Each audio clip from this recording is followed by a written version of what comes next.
Hi guys. So many people ask, why do I keep talking about Venezuela? You know, there's other important things, there are other issues going on. And you're right. There absolutely are. I don't know if I'm going to make it through the video. Hold on. You're absolutely right. There are tons of things going on in the media. A lot of things that a lot of other people are talking about. But why do I focus on Venezuela? Because I know what's to come. Obviously, things can change. But what I mean for what's to come is the unforeseeable amount of flag-draped coffins that will arrive at Dover. The thousands, tens of thousands of children that will be left without a father or a mother. Fathers and mothers, sisters, brothers, friends, battle buddies, shipmates, left without a friend, left without their son, their daughter, their husband or wife. We have been at war for about 2 decades, like the constant state of war. And of course they were very smart.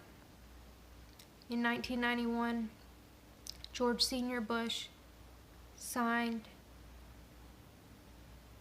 a declaration that they couldn't show caskets coming home when they arrived at Dover because they learned their lesson from Vietnam. Because they learned that showing those caskets, showing the real number of how many were coming home in coffins, really had a strain on the population, and that's why people rose up during Vietnam. Besides those, actually that's a smaller number than the number that come home that feel alone, that can't live with themselves for what they have done.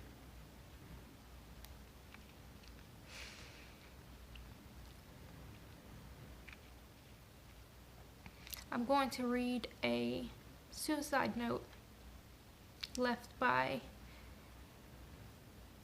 a soldier. He left for his wife and his family, and hopefully give you a little insight into the mind of PTSD. And not only PTSD, essentially the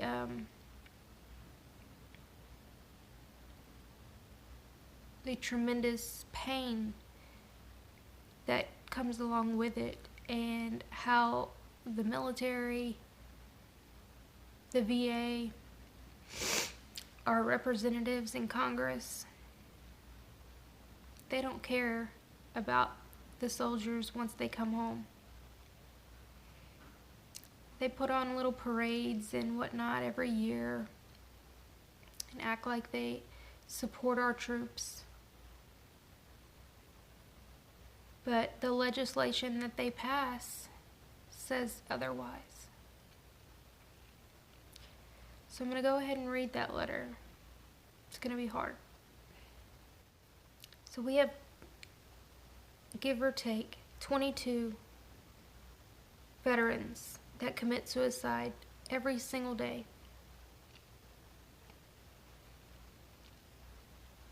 That's about one every 72 minutes. Alright, so on June 10th, 2013, Daniel wrote the following letter to his family before taking his life. Daniel was only 30 years old.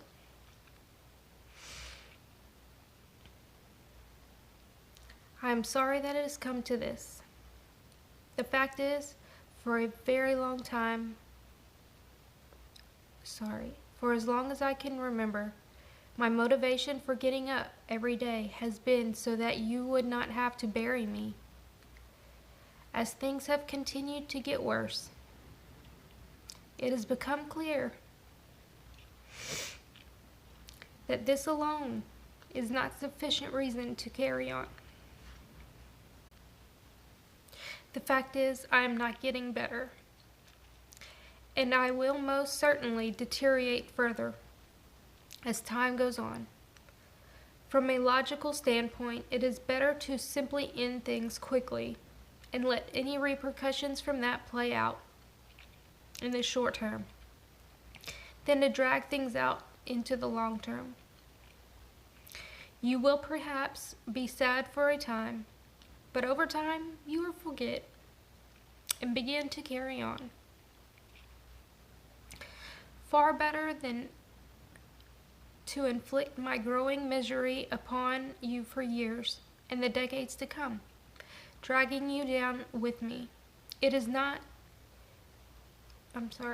because I love you that I cannot do this to you.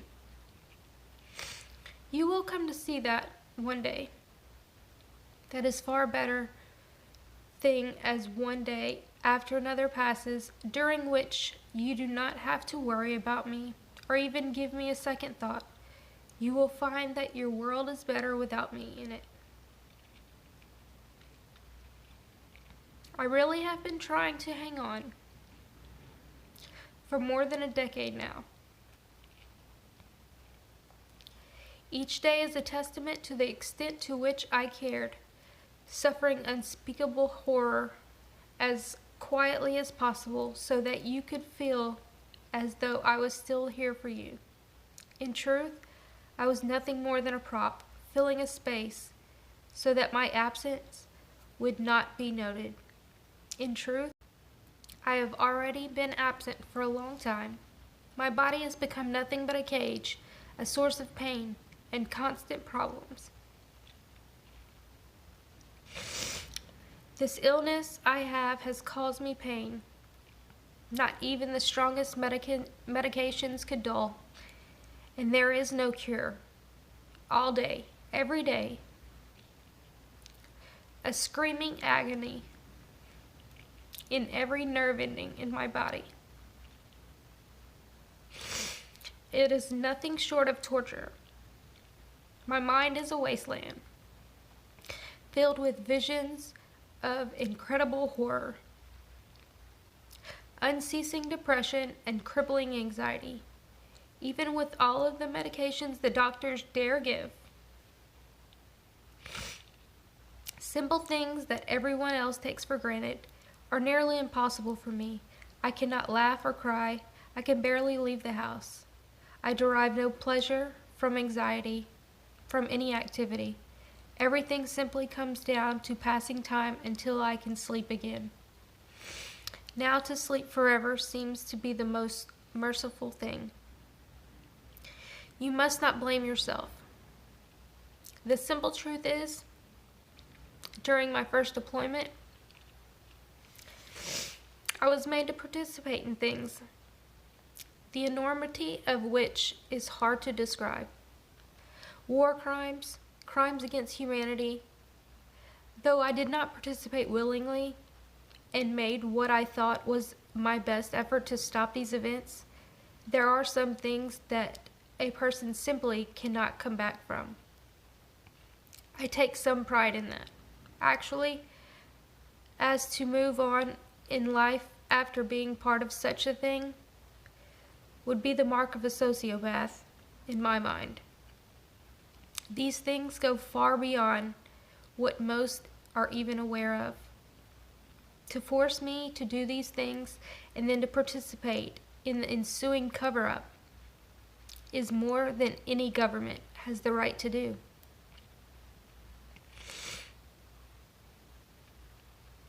Or to demand. Then the same government has turned around and abandoned me. They offer no help and actively block the pursuit of gaining outside help via their corrupt agents at the DEA. Any blame rests with them. Beyond that, there are a host of physical illnesses that have struck me down again and again, for which there might be some progress now if they had not spent nearly 20 years denying the illness that I and so many others were exposed to. Further complicating matters is the repeated and severe brain injuries to which I was subjected, which they also seem to be expending no effort into understanding. What is known is that each of these should have been cause enough for immediate medical attention, which was never rendered. Lastly, the DEA enters the picture, as they have now managed to create such a culture of fear in the medical community that doctors are too scared to even take the necessary steps to control any of these symptoms, all under the guise of a completely manufactured overprescribing epidemic, which stands in stark relief to all of the legitimate research, which shows the opposite to be true. Perhaps with the right medication at the right doses, I could have bought a couple decent years, but even that is too much to ask for a regime built upon the idea that suffering is noble and that relief is just for the weak. However, when the challenges facing a person are already so great that all but the weakest would have given up, these extra factors are enough to push a person over the edge. It is any wonder that the latest figures show 22 veterans killing themselves each day.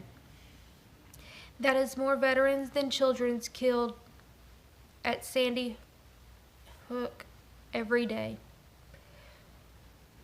Where are the huge policy initiatives? Why isn't the president standing for those families at the State of the Union? Perhaps because we were not killed by any single lunatic, but rather by his own system, by dehumanizing, neglect, and indifference. It leaves us all to where all we have to look forward to is constant pain, misery, poverty, and dishonor. I assure you that when the numbers do finally drop, it will merely be because those who were pushed the farthest are already dead. And for those, Bush religious lunacy, Cheney's ever-growing fortune, and that of his corporate friends, is this what we destroyed our lives for? Since then, I have tried everything to fill the void. I tried to move into a position of greater power and influence to try and right some of those wrongs. I deployed again, where I put huge emphasis on trying to actually save lives. The fact of the matter is, though, is that any new lives saved do not replace those who were murdered. Then I pursued replacing destruction with creation. For a time, this provided a distraction, but it could not last. The fact is that any kind of ordinary life is an insult to those who died at my hand. How can I possibly go on like everyone else while the widows and orphans I created continue to struggle? If they could see me sitting here in suburbia in my comfortable home working on some music project, they would be outraged, and rightfully so. I thought perhaps I could make some headway with this film project, maybe even directly appealing to those that I have wronged and exposing the greater truth. But that is also now being taken away from me. I fear that just as with everything else that requires the involvement of the people who cannot understand by virtue of never having been there, it is all going to fall apart as careers get in the way. The last thought that has occurred to me is one of some kind of final mission. It is true that I have found that I am capable of finding some kind of reprieve by doing things that are worthwhile on a scale of life and death. While it is a nice thought to consider doing something good with my skills, experience, and killer instinct, the truth is that it isn't realistic. First, there are the logistics of financing and equipping my own operation. Then there is, of course, the near certainty of a grisly death. International incidents and being branded a terrorist in the media that would follow. What is really stopping me, though, is that I simply am too sick to be effective in any field anymore. That too has been taken from me. Thus, I am left with basically nothing. Too trapped in a war to be at peace. Too damaged to be at war. Abandoned by those who would take the easy route, and a liability to those who strike it out, and thus deserve better. So you see, not only am I better off dead, but the world is better off without me. This is what brought me to my actual final mission. Not suicide, but a mercy killing. I know how to kill, and I know how to do it, so that there is no pain whatsoever. It was quick, and I did not suffer, and above all, now I am free. I feel no pain. I have no more nightmares, or flashbacks, or hallucinations. I am no longer constantly depressed or afraid or worried. I am now free.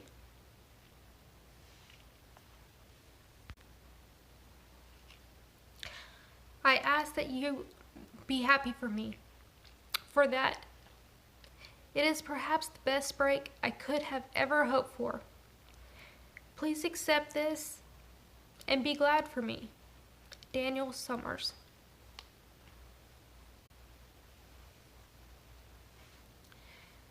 Many military people don't realize what they sign up for. We all realize that we are pledging our lives for the safety of our country.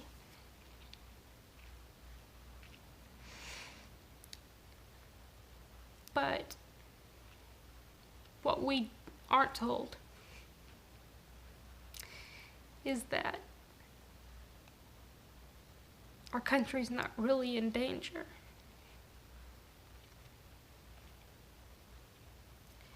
And that's where the pain comes in for so many, is what causes this PTSD. I obviously can't guarantee this because it's hard to get data from civil wars or other wars where, it kind of actually was fighting for the land and fighting for things like that. But the instances of PTSD and the strain on so many people has been so much higher in these wars, in Vietnam, and but see, like World War II, they didn't have the internet afterward. It was like, we won the war, no, that was the end of it. It wasn't like people looking into, well, what really happened. But now it's so easily accessible that people come back from Afghanistan or Iraq or Syria or wherever we are for the moment, and they realize that we were training ISIS, that we were training the moderate rebels, and it all was for oil, for power, for money, for the military-industrial complex. They realize. And when they do realize, it makes it even worse. It makes it even harder. See, before they maybe they could justify it in their minds, the things that they had to do out there. But when you start finding out the truths, you can't justify any of it. You can justify the fact that you didn't know. And I don't fault anyone, because nobody signs their life away,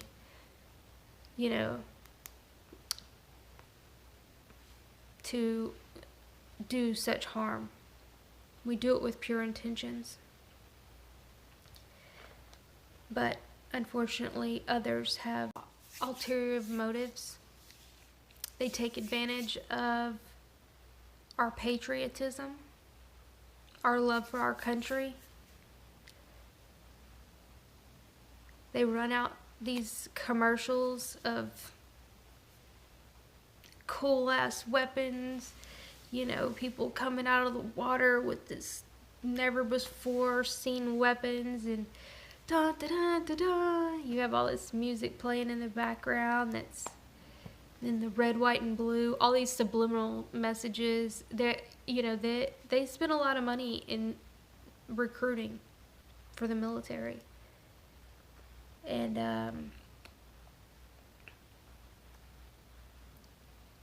so it gets you pumped up, and you believe that you're going to fight terrorists, Then you kind of start seeing that you end up being those terrorists. Not of your own fruition, but because of DC. Because of their dirty dealings. And then the reality sets in. And then we're going to have an entire generation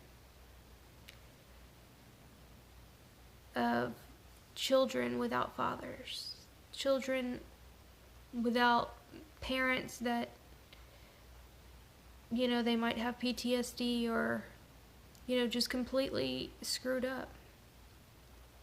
And all because of 1% of the population and their greed to take advantage of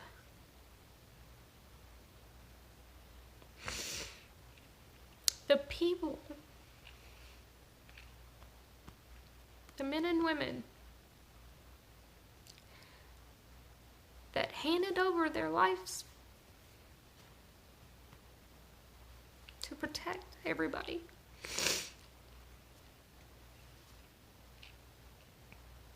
With completely pure intentions. And then they are screwed over by those same people. And that's That's what people don't see. People think, oh, it's just another war. How can you even say that? How? You can't. Well, so the only way we can stop this is to share this and speak out. Stop being afraid to speak out. Oh, but you're not going to look like a patriot. Yes, you are. The ultimate patriot is, being a patriot is standing up for your country. Standing up for those that protect your country. Not seeing them come home with missing limbs. And so I'm not going to go into everything. Because I'm gonna roll some pictures at the end. Do what's right. Like, share, subscribe. I'm gonna roll some pictures now. Broken by battle, wounded by war, I support our troops forever. To them this I swore. I will quiet their silent screams, help heal their wounded souls until again every soldier is whole.